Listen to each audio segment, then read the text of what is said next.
Court's attempt at being astute is also its downfall. Okay, ready? 5 seconds before the performance. Places, everybody. Welcome to Theatre First with Alex First. After spending 2 years in a Chinese jail for organising a protest that never happened, Lin Bo, Louis Lee, has given an exclusive interview to The New Yorker.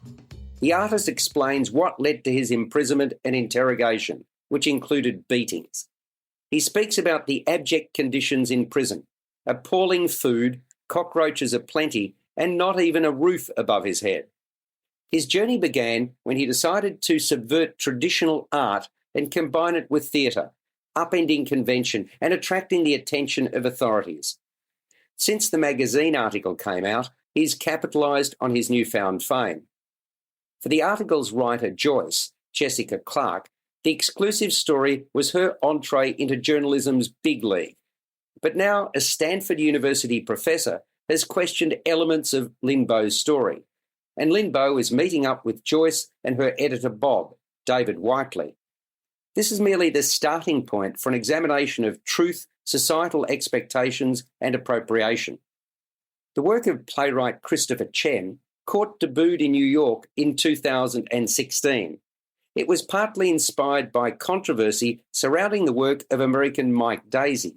He staged a one-man show titled The Agony and Ecstasy of Steve Jobs in 2012, which resulted in a backlash against Apple.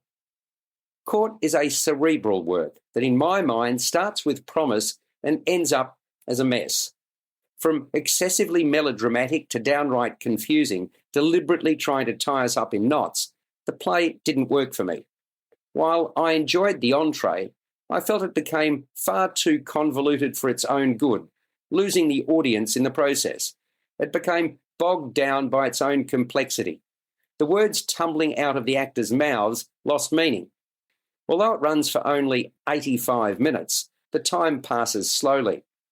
While the question of truth is certainly worth exploring, as is cultural appropriateness, Court's attempt at being astute is also its downfall. As I see it, it's too clever by halves. Language itself became a noose being pulled ever tighter around the actors' necks. Among the performers, Louis Lee's opening monologue stood out. Mind you, I have to say I didn't believe what his character, Lin Bo, was saying. One thing I did appreciate was the staging by Sylvia Shao, which conveyed the look of a pop-up art gallery, which, as it turns out, hides a secret. Also featuring Jing Zhao Chan and directed by Jean Tong, the Australian premiere of Court is a production for selective tastes only.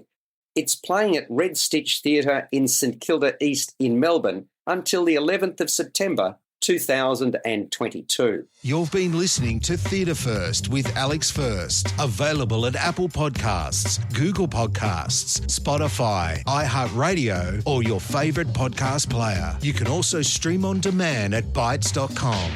This has been another quality podcast production from Bytes.com.